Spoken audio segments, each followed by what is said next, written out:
What if I told you that dragons might actually have been real? Not the fire-breathing, flying kind from the movies, but something just as terrifying. For thousands of years, across cultures that had never met each other, people described the same creature. China, Egypt, Europe, the Middle East, all of them. Dragons. That's either the biggest coincidence in human history, or there's something they all saw. Today, we're going on a hunt. I'm going to show you the real history of dragons and what science actually says. Here's what blew my mind when I researched this. Dragons appear in every major ancient civilization on Earth, civilizations that had no contact with each other.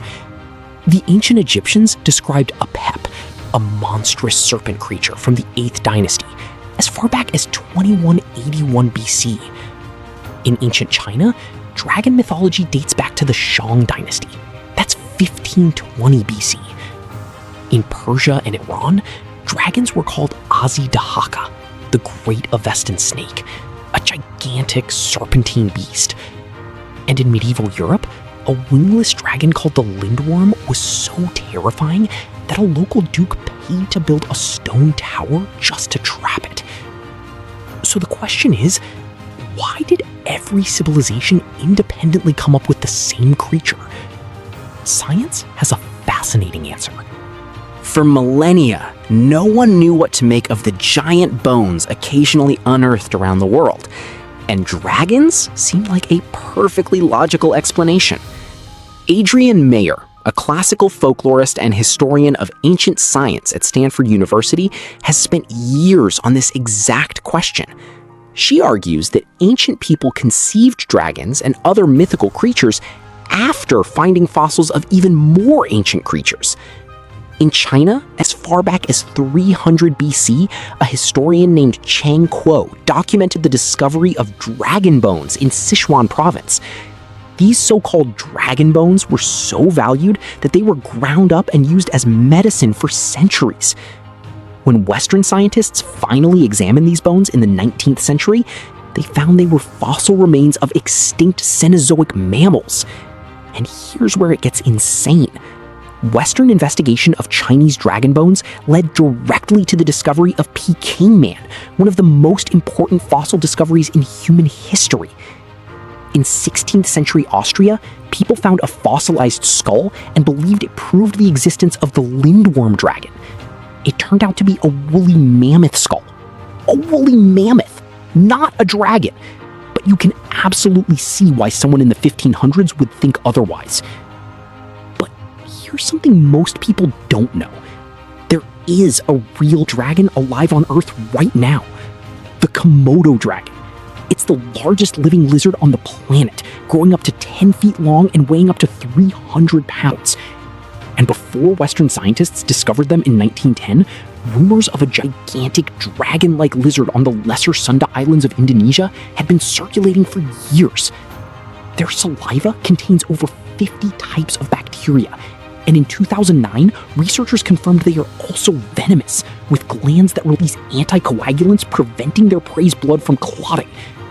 They can track prey using their forked tongue, detecting scent from up to a mile away. They will wait for days after a bite, following the dying animal with their tongue until it collapses. Tell me that doesn't sound like a dragon. And there's another real dragon, a flying one. The Draco volans, the common flying dragon of Southeast Asia. It uses skin membranes supported by elongated ribs to glide between trees, up to 30 meters in a single glide. 18th and 19th century colonial explorers wrote about these gliding dragons, calling them flying dragons, and sparking even more curiosity about real dragon-like creatures. Now here's a story that sounds completely made up, but it's in the historical record. The famous explorer Marco Polo, during his travels through the Chinese province of Karajan, what is today the Yunnan province, wrote about enormous serpents. He described creatures with 2 short front legs, each with 3 claws. He said, and I'm paraphrasing here, "The jaws are wide enough to swallow a man whole. The teeth are large and sharp. and their appearance is so terrifying that no man or animal can approach them without fear. Historians believe he was describing a very large species of snake or monitor lizard, possibly an ancestor of the Komodo dragon or a giant python. But to someone in the 13th century, that was a dragon. And that's the whole point. When you find enormous bones, see giant reptiles, and have no science to explain them, your brain fills in the gap, and it fills it in with a dragon. In 2006, paleontologists discovered a dinosaur so strange they literally named it Dracorex hogwartsia, Dragon King of Hogwarts. Adrian Mayer from Stanford stated, "Dracorex has a remarkable resemblance to the dragons of ancient China and medieval Europe." But the most mind-blowing discovery came in 2024. An international team of scientists described a 240-million-year-old aquatic reptile called Dinacephalosaurus orientalis, found in China. It was 5 meters long, with 32 separate neck vertebrae, making it look exactly like a long-necked Chinese dragon. Professor Li Chun from the Chinese Academy of Sciences called it probably the most remarkable find in the Triassic of Guizhou province. If ancient Chinese people ever saw these fossil bones, is it really surprising they believed in dragons? So what's the real explanation for dragons? The truth is, it's not one thing. It's all of them. Ancient Egyptians and Africans encountered massive Nile crocodiles and saltwater crocodiles, which once had a far wider range across the globe. Ancient Chinese people found enormous fossil bones, probably from long-necked dinosaurs like Dinocephalosaurus, and built their serpentine dragon mythology around them. Medieval Europeans discovered woolly mammoth skulls and assumed they were proof of the dragons in their legends. A 2020 study from Roanoke College even found that ancient fossilized plants called lepidodendron, with patterns resembling reptile scales, may have contributed to early dragon imagery. And Marco Polo and other travelers genuinely encountered giant reptiles, Komodo dragons, giant pythons, and monitor lizards, and brought those stories home. Dragons weren't born from imagination, they were born from evidence. Just evidence that nobody at the time had the science to explain.